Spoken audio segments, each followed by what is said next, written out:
दोस्तों dummy registration admit card class 10 12 2027 वालों का आ चुका है और बहुत सारे छात्राओं ने तो प्राप्त भी कर चुके हैं खुद से डाउनलोड कर या तो स्कूल से जा कर के प्राप्त कर लिए हैं। बट छात्राओं को एक समस्या का सामना करना पड़ रहा है और वह समस्या क्या है वो हम इस वीडियो में बताएंगे। वीडियो को पूरा देखिएगा एंड वीडियो पसंद आए तो वीडियो को लाइक कीजिएगा एंड चैनल को सब्सक्राइब करके बेल आइकन को ऑल पे प्रेस कर दीजिएगा।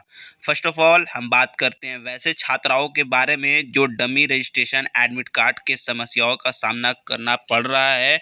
और वह समस्या यह है कि जब छात्राएं स्कूल में सुधार करवाने जा रहे हैं, मतलब कि चाहे वह मामला उनके नाम में हो या उनके माता के नाम में हो या पिता के नाम में हो या डेट ऑफ बर्थ में हो या कैटेगरी में हो या उनके लिंग में हो या फिर फ़ोटो सिग्नेचर में हो या फिर सबसे बड़ा मामला तो होता यह है कि जब छात्राएं सब्जेक्ट चेंज करवाने जाते हैं या सुधार करवाने जाते हैं तो उनको मना कर दिया जाता है और स्कूल से कहा जाता है कि नहीं, आपका सब्जेक्ट चेंज नहीं होगा, फ़ोटो चेंज नहीं किया जाएगा, आपका सिग्नेचर चेंज नहीं किया जाएगा। अब ऐसे केस में जब स्कूल वाले साफ साफ मना कर देते हैं चेंज करने से या अपडेट करने से या सुधार करने से या करेक्शन करने से, तो छात्राएं क्या कर सकते हैं। तो मैं आप सभी को बता देना चाहता हूं कि छात्राओं के सामने क्या विकल्प है। तो देखिए, ये नोटिफिकेशन जो आप देख रहे हैं, इस नोटिफिकेशन को जारी किसने किया है? बिहार स्कूल एग्जामिनेशन बोर्ड ने।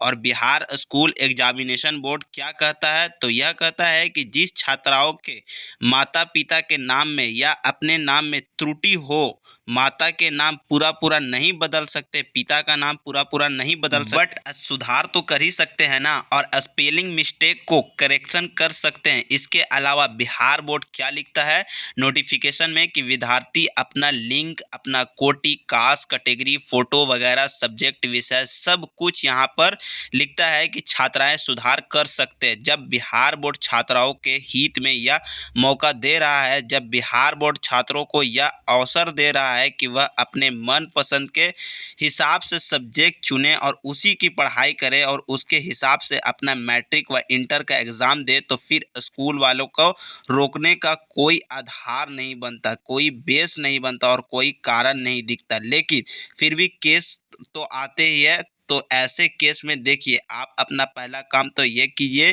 कि अपने स्कूल से रिक्वेस्ट कीजिए, क्योंकि देखिए स्कूल वाले भी अगर आपको मना कर रहे हैं सब्जेक्ट चेंज करने में तो उसके पीछे भी कुछ टेक्निकल कारण हो सकते हैं। होता क्या है ना कि सब्जेक्ट वगैरह अलग अलग स्कूल वाले छात्रों का एक डेटा बना लेते हैं। जब आपने 11th में रजिस्ट्रेशन कराए थे या जब आपने 9th में रजिस्ट्रेशन कराएं, तो सब्जेक्ट वाइज स्कूल वाले एक डेटा बना लेते हैं कि भाई हमारे यहाँ ठीक है, बायोलॉजी के कितने स्टूडेंट हैं, हिंदी के कितने स्टूडेंट हैं, इंग्लिश के कितने स्टूडेंट हैं, उर्दू के कितने स्टूडेंट हैं, या फिर अगर आर्ट्स वाले की बात करें तो हमारे यहाँ ज्योग्राफी के, हिस्ट्री के, पॉलिटिकल साइंस के कितने स्टूडेंट हैं, या फिर इसके अलावा होम साइंस या फिर सोशोलॉजी, साइकोलॉजी, इन सब में किस किस विषय में कितने बच्चे नामांकित है, किस किस विषय को पढ़ाने वाले कितने छात्रों की संख्या, ये एक डेटाबेस डिटेल्स बना लेते हैं। अब आप अभी अगर चेंज करने जाइएगा तो फिर उसको अपने इस डिटेल्स में चेंज कराना पड़ेगा, आपने इस डेटाबेस को अपडेट करना पड़ेगा। हो सकता है कि इस कारण से आपका सब्जेक्ट चेंज करने से मना किया जा रहा हो। स्कूल वाले ये कर सकते हैं कि अपना नाम जब आप सुधार कराने गए हो, और चाहे वो नाम हो या फिर डेट ऑफ बर्थ हो, सुधार करने गए तो इन चीज़ों में सुधार करने के लिए हो सकता है कि स्कूल वाले जो है आपसे कोई एक प्रूफ मांग दे, कोई प्रमाण मांग दे। जैसे कोई भी प्रमाण हो सकता है, इंटर वालों के लिए मैट्रिक के मार्कशीट हो सकता है, क्योंकि उसमें माता का नाम भी होता है, पिता का नाम भी होता है, डेट ऑफ बर्थ भी होता है।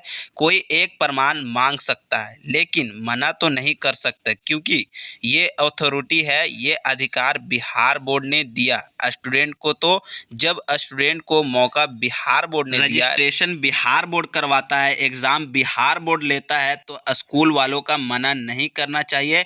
अगर फिर भी रिक्वेस्ट करने से, बात करने से मामला न सुलझे तो आप अपने ज़िले के डीओ ऑफिस में संपर्क कर सकते हैं। वहाँ से आपके समस्या का समाधान आवश्यक निकलेगा। अच्छा, दूसरी चीज़ एक ये भी है कि डमी रजिस्ट्रेशन एडमिट कार्ड का जो घोषणा पत्र है वो अपलोड करना अति आवश्यक है, क्योंकि अपलोड नहीं करने पर छात्राओं का एग्ज़ाम कैंसिल हो सकता है और वह मैट्रिक व इंटर एग्ज़ाम से बाहर भी हो सकता है। तो अगर कोई भी स्कूल किसी भी छात्राओं का घोषणा पत्र अपलोड नहीं करता है तो उसमें छात्र क्या कर सकता है? तो देखिए, ये छात्र की गलती नहीं है और यह अधिकार छात्र को मिला भी नहीं है, क्योंकि घोषणा पत्र को अपलोड करने का अधिकार सिर्फ और सिर्फ स्कूल वालों को मिला है। और अगर कोई स्कूल वाला अगर घोषणा पत्र को अपलोड नहीं करते हैं तो इसमें छात्राओं का कोई गलती नहीं है। लेकिन हाँ, इसमें भुगतना किसको पड़ेगा? तो वह स्टूडेंट को ही भुगतना पड़ेगा, क्योंकि उसका ओरिजिनल रजिस्ट्रेशन एडमिट कार्ड नहीं आएगा और उसका एग्ज़ाम फॉर्म नहीं भराएगा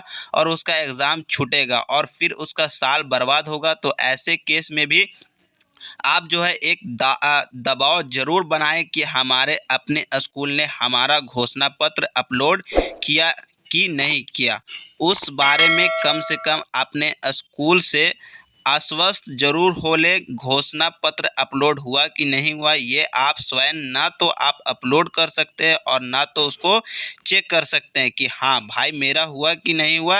यह एक समझिए कि यह मुश्किल है कि ना तो छात्राएं चेक कर सकता है और ना ही छात्रा अपलोड कर सकता है। अपलोड जब भी करना है तो स्कूल वालों को ही करना है, स्कूल वाले ही आपका चेक करके भी दिखा सकता है, अन्य कोई रास्ता फिलहाल नहीं है। तो सब्जेक्ट चेंज ना करें, ऐसा कोई आधार नहीं बनता स्कूल वालों के पास। फिर भी अगर इस तरह का केस आता है, सिर्फ सब्जेक्ट ही नहीं, फ़ोटो, सिग्नेचर, नेम, पिता का नाम, माता का नाम, डेट ऑफ बर्थ, कोई भी कैटेगरी, कोई भी डिटेल्स में अगर सुधार करवाना है आपको और अगर स्कूल वाले मना कर रहे हैं तो पहले तो रिक्वेस्ट कीजिए और अगर बात नहीं बनती है तो उनको बोलिए कि भाई जो प्रूफ आपको चाहिए हम आपको लाकर देंगे। और अगर फिर भी बात नहीं बनती है तो फिर आप अपने ज़िले के डीओ ऑफिस में जाइए, वहाँ कहिए कि भाई डेट आया हुआ है और डमी रजिस्ट्रेशन एडमिट कार्ड में सुधार करने से हमारे स्कूल वाले मना कर रहे हैं।